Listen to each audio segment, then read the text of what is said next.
If you are looking to prevent, manage, and heal Lyme disease, I'm very excited to share with you an interview that I had just a few days ago with the amazing Robby Besner. I'm excited to share with you his personal experience with Lyme as a father of a young adolescent Lyme patient. The core reason why I asked Robby to come on an interview with me so I could share his interview with you today is that he is the creator, founder, and host of an amazing Lyme-focused chronic illness-oriented health summit.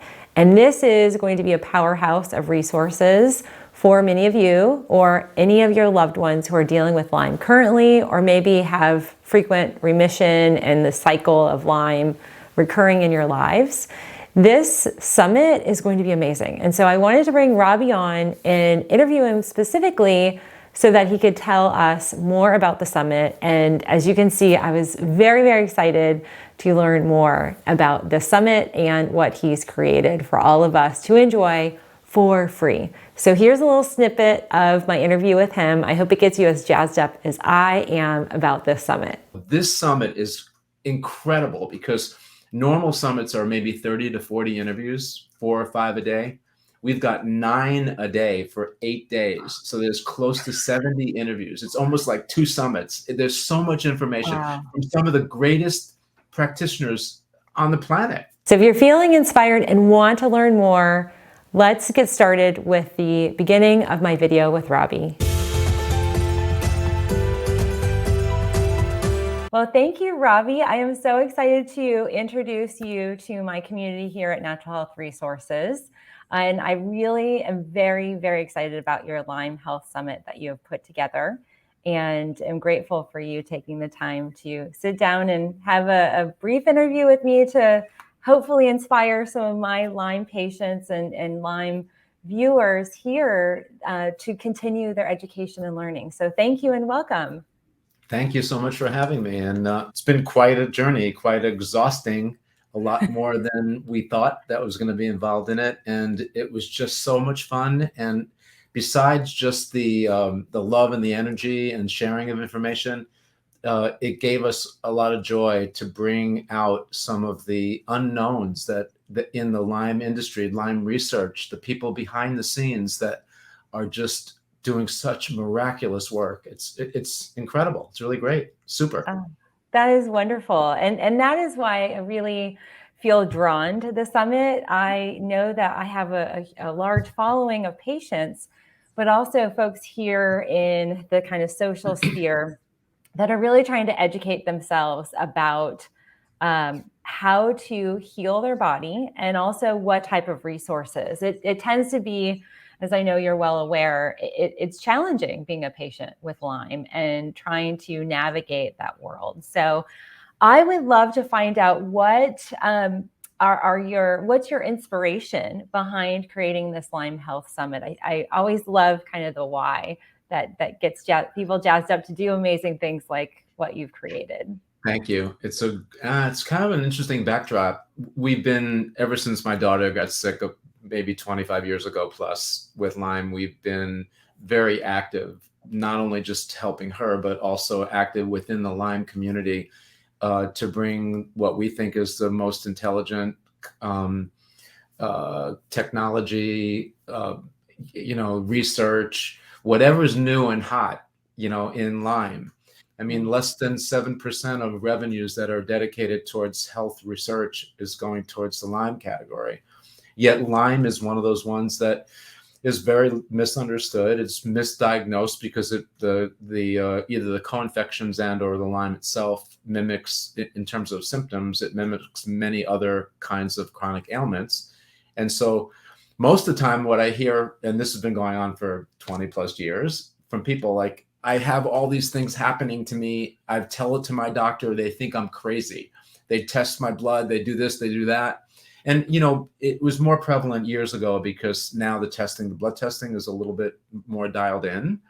But years ago, they weren't really looking for Lyme as something on the radar. Most of the doctors weren't Lyme literate. So we're getting more literate doctors that are at least considering that what if you have, let's say, a symptom for MS or something neurological, that it could be Lyme instead of the traditional, checklist, and then you get diagnosed and then you're treated for something you don't have, and they don't treat you for what you do have. So that's like a double whammy. Very difficult and really frustrating for anyone that has Lyme and the families that surround and support the patient. So Yeah. my inspiration was actually my daughter. Okay. And then besides her getting us started, then I realized how important it was for us to dedicate pretty much most of our lives subsequently to the Lyme cause, the whole Lyme community, and so that was kind of it. Yeah. Oh, I love that. And I think anytime we have our own family that are diagnosed with an illness or disorder, and we're not always tuned into it, we end up learning a whole lot more. And I'm sure you can attest to this, that there are so many providers, and just the medical awareness is still lacking. And it's very frustrating because patients need resources. And I'm excited. I commend you, because it's a big endeavor, compiling all of the different technologies and latest aspects to assisting the Lyme community. Believe it or not, there are actually doctors out there that don't believe that chronic Lyme even exists. Yeah. They think if they do diagnose you, they just give you, antibiotic regimen for 30 days, 45 days, boom, that's it.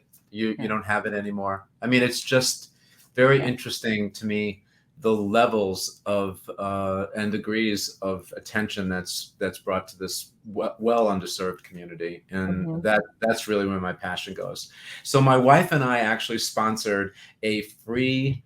It wasn't quite a summit organized. Well, the month of May is Lyme Awareness Month, and last year in May, we took it upon ourselves to interview 33 practitioners, and we just posted it on our YouTube channel. And that did two things. One, it really satisfied a big need of ours, my wife and I, philanthropically, because our idea was a free exchange of information, raise awareness for the Lyme literate doctors, for the Lyme patients, from what we think are the diamonds in the rough type of unknown practitioners that are making amazing strides and contributions, right? If our goal is to cast a bigger net out, why not do it in a more organized summit format? But it did another thing. It allowed us to actually bring in more interviews. And so this summit is incredible, because normal summits are maybe 30 to 40 interviews, 4 or 5 a day. We've got 9 a day for 8 days. So there's close to 70 interviews. It's almost like 2 summits. There's so much information from some of the greatest practitioners on the planet. Dr. Steven Sinatra, Dr. Bach, who's he's the president of ILADS now. That's so exciting. Oh my gosh. You created a powerhouse, a clearinghouse of resources that I foresee patients will be digesting for months on end as they kind of go through their journeys, then maybe work with, X, Y, and Z therapeutic, maybe see this one doctor. And as they go, it's now this kind of Lyme encyclopedia for patients, care providers, and practitioners. So that's exciting. I didn't realize it was this extensive in terms of the amount of interviews and the just overwhelmingly powerful information you have harnessed here in the summit. Honestly, as a director, all I was asking for people to do, the practitioners, research developers, and so forth, was to share 1 or 2 helpful tips that would inspire a Lyme patient that might be herxing and on their back and not feeling so great, and or even a high functioning Lyme patient that just wants to maintain their strength and get stronger. And so I just was looking for something that you could learn today, that you can incorporate into your life as soon as tomorrow, to get on the road back to recovery, back to yourself. And so where I thought it was just about Lyme, it's really about life, because we're living in a toxic world and everybody's getting sick with one thing or another. And so it's not right. It's upside down. And I believe that much of the information that's imparted in the summit it's timeless, and it is just going to help improve, just as you said, raise people's awareness for Lyme patients that are inquiring, for people that have symptoms, but they don't know, maybe it could be Lyme. Right. You know, all of it, it's all there and available. That's so exciting. I'm excited. I am personally, on a professional level, very excited about delving further into bolstering my own knowledge. So I love it when individuals like yourself put together these amazing summits where it's just a series of days and just awesome interview after awesome interview of just amazing information. So I'm so excited. I know a lot of my viewers will be super excited, and I Great. think all of us know somebody who has had Lyme or is suffering. It's much more comprehensive than I think we realize. Totally. I think it's actually on the pandemic order. I saw this in my own naturopathic training. It was always an isolated. It was up in the north or the northeast Right. or the Pacific Northwest, and I ended up going back. I grew up in St. Pete, so I'm a Floridian, and I went back home to St. Pete and opened up my wellness center, and I was seeing Lyme patients, and I thought, well, wait a second. I thought this was only in an area, but that's not the case, and ended up learning a whole lot more after that. But it is very interesting, the kind of limitations that we see in some of the clinical training, and then how that also pairs out to the work with patients. But I know you also have a personal experience, and you mentioned this about your daughter. So I'd love for you to give us an understanding of Julia, your daughter, and her own Lyme experience, because I know this is obviously the core inspiration and what's close to your heart, but I think her experience would resonate with a lot of our viewers. Well, so now I'm going back 25 to 27 years ago, and then things were a lot less, Lyme was a lot less understood. Yeah. She was experiencing a female challenge that's called endometriosis. And there were 2 diagnostic surgical centers in the country, one in California, one in Atlanta, that actually had a very advanced procedure. And they had close to a 95% success rate on women that they were doing this procedure on. So we kind of went through the process. We got close to the Atlanta Surgical Center. That's where Julia went. And they pretty much, I want to say guaranteed, but it's healthcare, so there's no guarantees. But they said within a couple of 3 months that she would no longer be in pain and that she would actually not have the challenge anymore. 3 months go by, 4 months go by, and generally around menstruation, around that time of the month, would be when she would have an extraordinary menstruation, and or she would be in a lot of pain. It didn't go away. I actually think it dialed up a little bit more.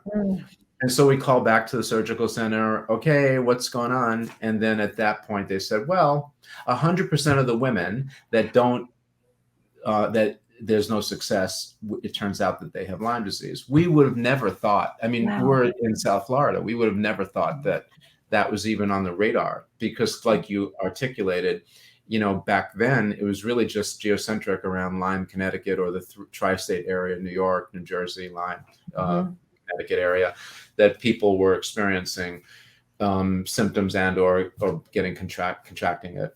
So now we have this thought. So first thing we did was we brought her to get clinically diagnosed. And in fact, she actually was diagnosed with Lyme, both 2 strains, like you said, the West Coast strain and the East Coast strain.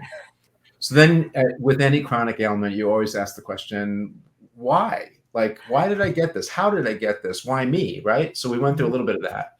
But after a short period of time, that sort of fades away into the background. And then you sort of focus on, well, what are the symptoms?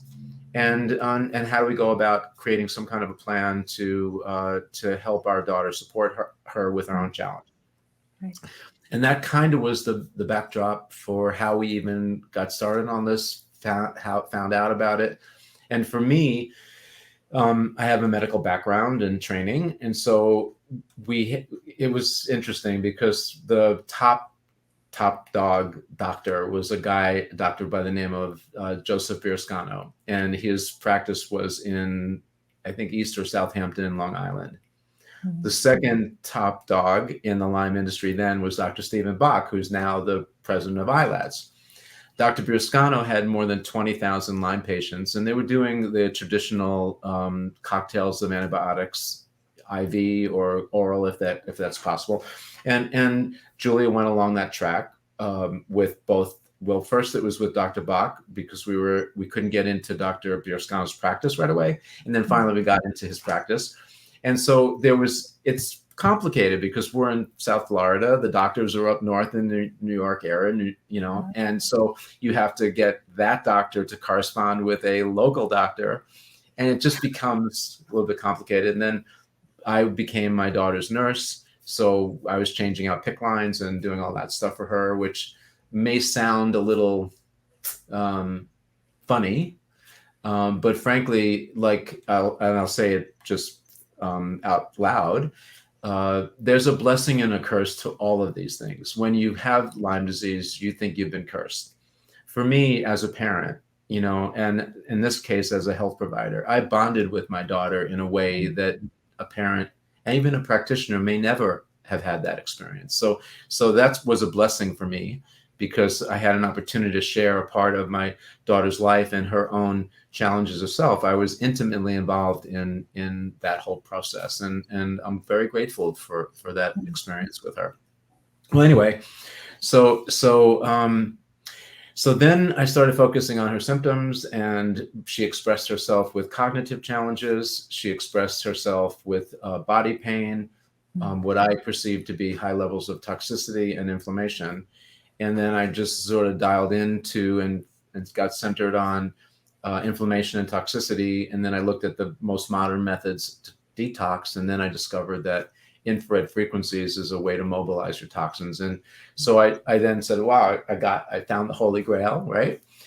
So then I started looking at again, we're going back 25 to 27 years ago, what devices were available for the public mainstream to be able to purchase in the infrared category. And there weren't any. It was mostly used by sports medicine doctors to help players lower their pain thresholds or recovery from injury, quicker, get back on the field. So I went to China for about 2.5 months, visited and interviewed 65 factories, and I just started developing devices. This was just for our own use. But Julia had such great results that her team of doctors, she had 3 or 4 then, they just said, hey, can you start making them for us? And I said, sure. And that was the genesis of our company. That's amazing. And it's your life's work. It's amazing, the manifestation. Well, thank you for sharing that.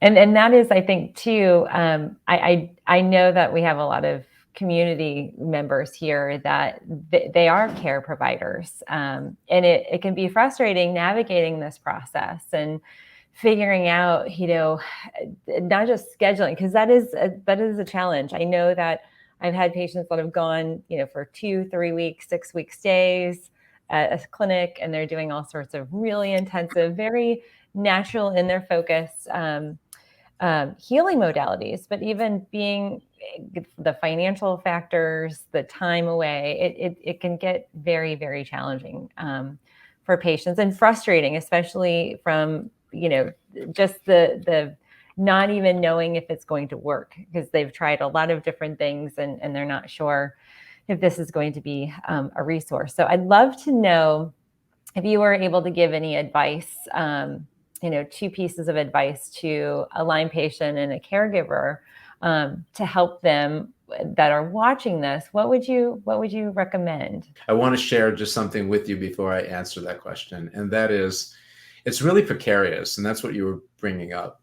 It's kind of a roller coaster. Even for us, it was that way, because what happens is that you see your practitioner, they do some kind of protocol. It works for a little bit. You get inspired, and then you go into somewhat of symptom-free or remission. And then you have another episode. It could be a month later, it could be a year later, 5 years later. And then you're back on again, right?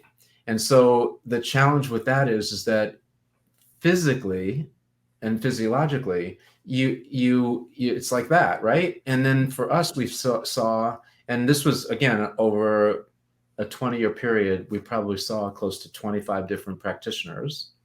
So in terms of her health, it was sort of like almost, depending on when you drew the line, it was kind of a zero-sum game, but emotionally, she kept on making new lows because it got harder and harder to convince her to see another practitioner with a new concept and a new approach because, oh, Dad, I've done that already. I don't know if I could do it again. I just don't, and I would have these kinds of discussions with her, like, come on, this guy is amazing. I've worked with him. I talked to him. What he's gonna, this is it, So this is a few things I can share with you. This summit is sort of the consummate of that. We've brought together, assembled more than 60 different practitioners that are going to illuminate the most modern techniques of that to help people with challenges. And what I found, there were a few common denominators. Number one, we talk about mind body, and even doctors learn about it in med school. If it's an allopathic, like an MD track, they probably spend less than maybe an hour on the topic, about an hour on nutrition and an hour on emotional healing. But there is trauma and emotional baggage that's tied to our daily lives, not alone the frustrations that are built around Lyme disease or any chronic ailment. And so I don't believe that you can truly heal completely unless you also deal with or manage and address the emotional side. And so that is very, very, very prevalent. We've got 4 or 5 practitioners that from different areas of emotional healing that are going to be reporting ways, the importance of emotional healing and the ways to address that. Then there are guys that get on, and practitioners that get on and talk about healing and curing. And when you hear the word cure or heal in healthcare, usually my antenna go up. Like, come on, really? You're going to cure me? Is that possible? And you'll hear that stuff on the summit. And that, just blew me away, because it's truly inspirational. And what happens to the Lyme patient, the psychology, is that, you exhaust your money. Everybody in your family is pitching in, but they all feel somewhat impotent because they try to help you, but they're nervous and worry themselves about it. The patient is worried themselves. And I kind of fashion it like, it's kind of like watching an hourglass, the stand of an hourglass go down, and that's your life. And especially at adolescence, and that's where my passion's always been, with kids and adolescents through my daughter's journey, because a kid, like when you're an older person and you're 60 or 70, it's still bad to have Lyme disease, but you've lived a pretty good life or a full life, right? But when you have a kid that's watching, that can't go out socially and can't enjoy their lives, can't attend school, can't do anything, I want to say that's normal, but who knows what normal is anymore now that we've got this other situation happening. The new normal.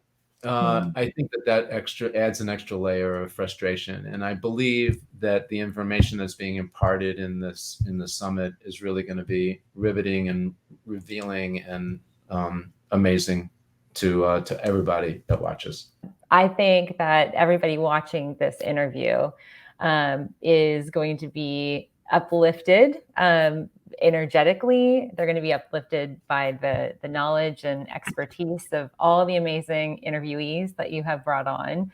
And I just want to commend you. I know that it's a labor of love, and it's a testament to the love you have for your daughter. So I am grateful as a provider who is looking forward to this. And I know that a lot of our community members are going to be equally grateful and also inspired. And I think what I hear from what you are discussing, or your the recommendation, and acknowledging this up and down journey, especially with Lyme, and going from different treatments and protocols, or having remission and then things popping up again, is there's often a loss of hope. And I know that this summit is going to be hopeful and inspiring to those. That's going to invigorate that little glimmer that maybe it's dimming. I'm hoping that is the grand takeaway for folks that enroll in the program. And I will provide a whole bunch of information in the description box below for all of the individuals who are excited to see and hear all these amazing medical experts and individuals that are catering to the Lyme community. So I'm so excited. I really am so grateful, Robby, for you taking time to talk with me and to provide more information about the summit. Yeah, yeah, and the labor. Oh, thank you for having me. And it truly is a labor of love. But even though it was deeper and more involved than we kind of thought it would be, it is you almost get into a zone.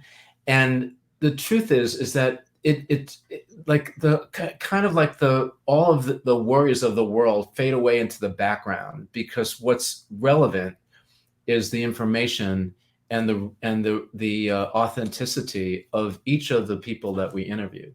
And it's remarkable, truly remarkable. So it's a dynamic, fun platform.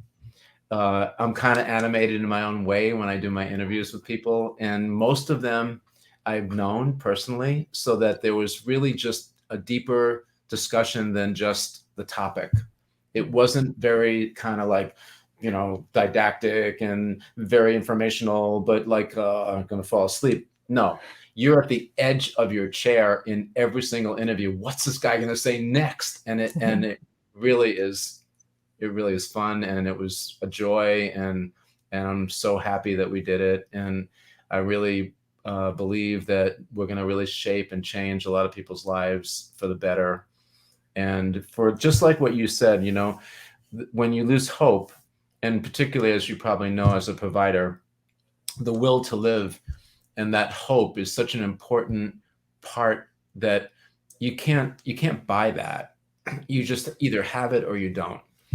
And that hope starts to erode if you get onto this chronic merry-go-round and circle where you try things, it works, it doesn't work, it works, it doesn't work. That gets old really fast. And so it's very common that you can easily slip into a depression. It's not a great topic, but the suicide rates are climbing because of that. And that saddens me greatly, because if I do anything from this summit, it's to demonstrate to people that you can't give up, because even if you don't find the clue that works for you from this summit, which I believe that you will, the idea that there are so many people that are working so hard to find the answers, to figure out the way, and to actually individualize it, because Lyme is a very individual, isolated health challenge. And even though you have communities around you, the person themselves is experiencing it. And even though there are a lot of common things that are talked about Lyme, it's still that individual journey. And I believe that people are going to realize that they have to hang in there, because you can get temporary relief, and then you can get stuff that lasts for 5 years, and then you can get stuff that actually makes you symptom free.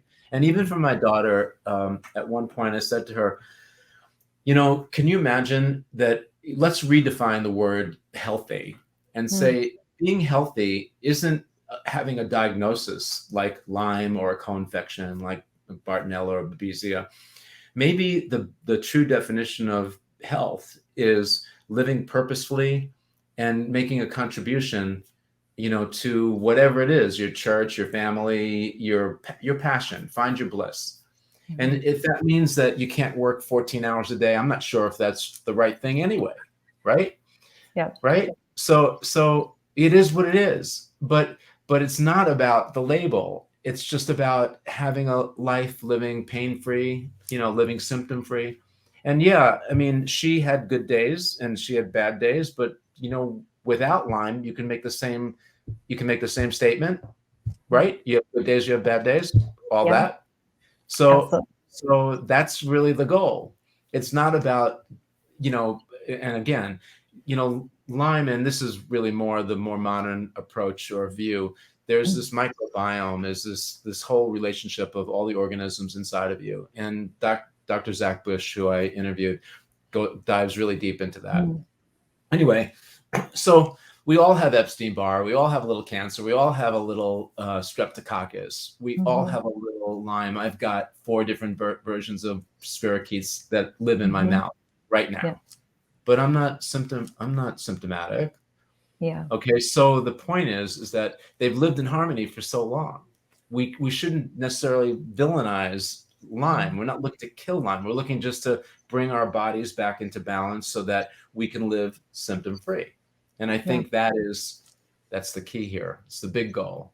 But Homeostasis. It's a yeah, good, absolute goal. I love it.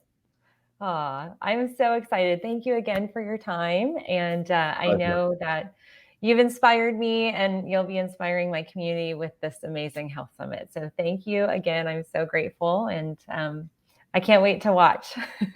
Great. Well, I'm looking for you to share and comment and tell me which one you feel is the best, because I can't figure it out. Like, everyone keeps asking me, which is the best interview? It's like trying to figure out which is your favorite child. Like, all of them are great in their own ways, you know? So please share with me who you think was your favorite, or at least the top 3. How about that? I'll make it easy for you. Absolutely. Love it. Yes. I'm looking forward to it. Yay. Well, thank Thank you for you so having much. me. Yep. Thank you, Robby. I appreciate your time. Pleasure. Really. Thank you. Truthfully.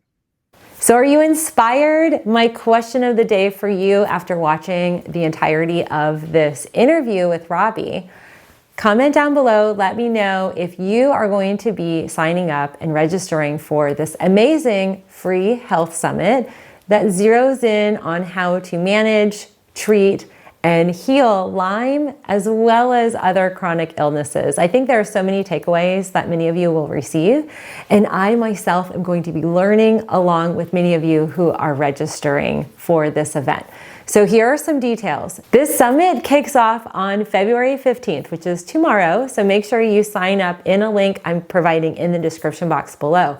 It's totally free, and you will be getting an email every day with the assorted video interviews. So I'm going to encourage you, sign up today. If you are watching this and it's February 17th or 20th, it's okay, sign up, because there's usually, I can't guarantee it, but there's usually some sort of replay. So make sure you get in and at least get started where we are at in this summit. I'm very excited and hope many of you find this inspirational and find some of the treatments and resources that you are seeking that maybe you haven't tried out on your Lyme journey. So thanks again for tuning in. And if you really, really want more content like this or more interviews, let me know. So if there's any particular individual you'd like me to interview here on my channel, let me know. This is a more collaborative year, and I'm very excited to bring more individuals on like Robby to inspire many of you.